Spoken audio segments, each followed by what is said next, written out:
Tom's talking. I think probably from the consensus of the group is probably what we need to do is probably Rich County would take the lead and be the sponsoring agency of the grant. We'll engage Brian and Mitch to put that grant together. The problem's going to be come up with the match money.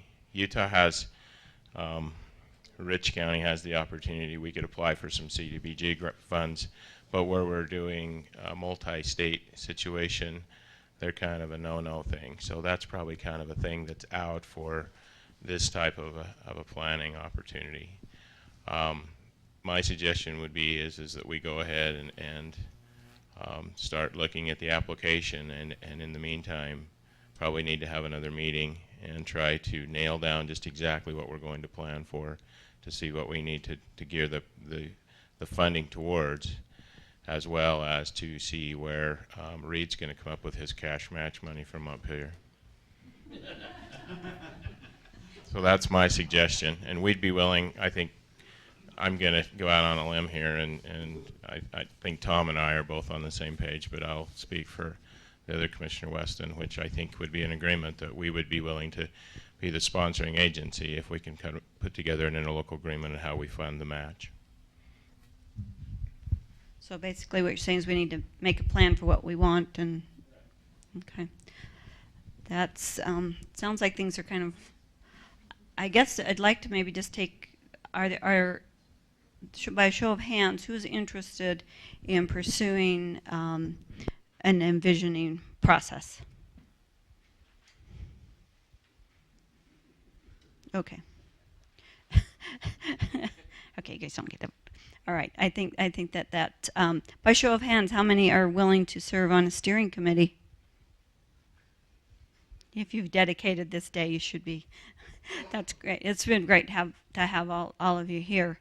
I think that would be kind of the process that we'll follow. We'll get this committee together and try to outline a plan of action and where we can go from here, and we'll do it as quickly as we can. We can discuss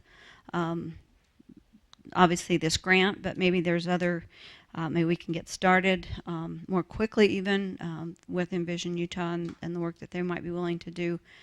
Have to kind of play that out, see how you can, start a process. Obviously there's going to be, as we've heard from today, even if we got all the way through an Envision process, we'd still have tons to apply to a grant, that as far as all the planning and things that we really need in the community, either to bring Swanner in, and we don't get to pay Marcy, but I guess we could, but to get the information down all the way out to the communities, and this is a never-ending process. It's a big circle, and you just have to jump in somewhere and go from where you are. So, okay, one more. Not one more. Any more?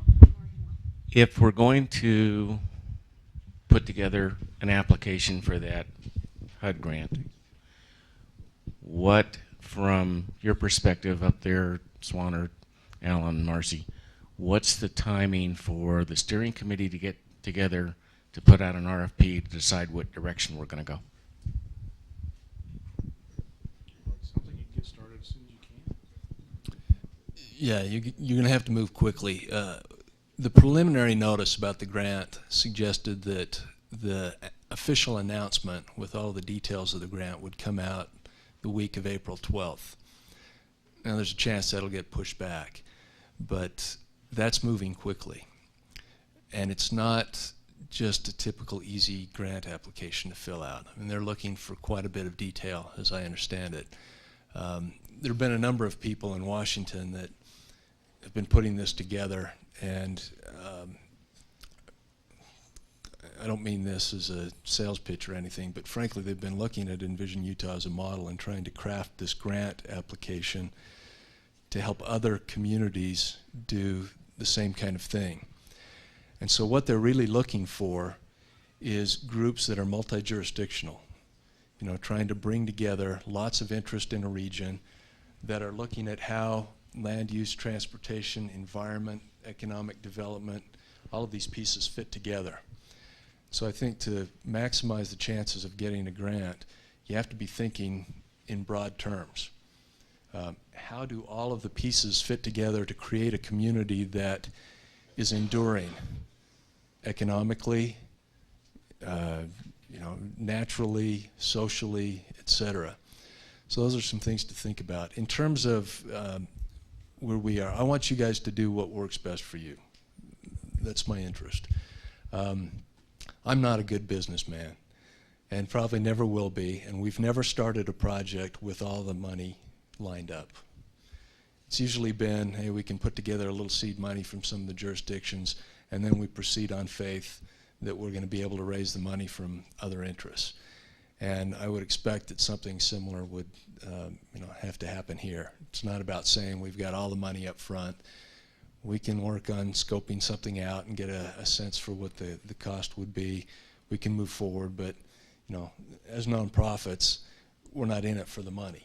We're in it to create great communities and great lives for the future. And we're able to get some operating grants from foundations and businesses and put part of that toward projects like this, et cetera. So I guess what I'm saying is I want to find ways to make it work rather than finding barriers.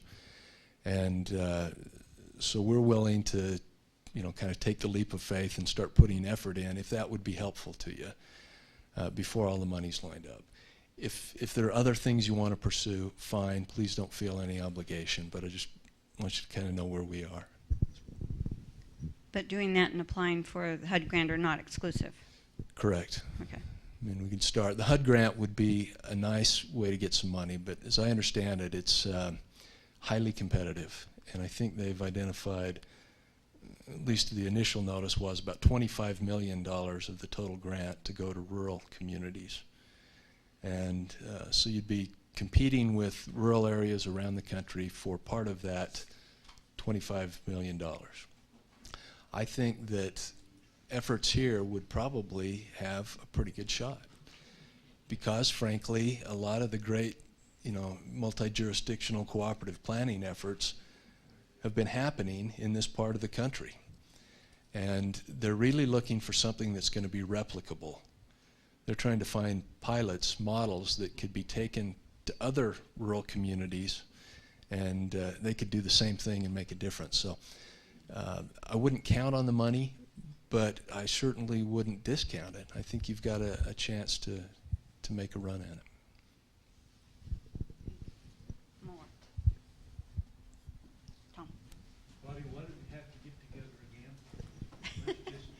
Let's just do it. Yeah, let's just get on with it. I did say you could bring your toothbrush and your jammies and let's stay until we're done. We can order pizza. I've got a comment that I'd like to throw out to the board, and I don't care who comments on it. In Rich County, we've got a 1,600-acre development, and it's been on the table for about a year, and the developer's trying to get us to sign a 40-year development agreement, adopting the ordinances we have in place right now. And we just don't feel comfortable with that, and I'd just like to get the thoughts of someone on the board in regard to that. Nobody wants to comment.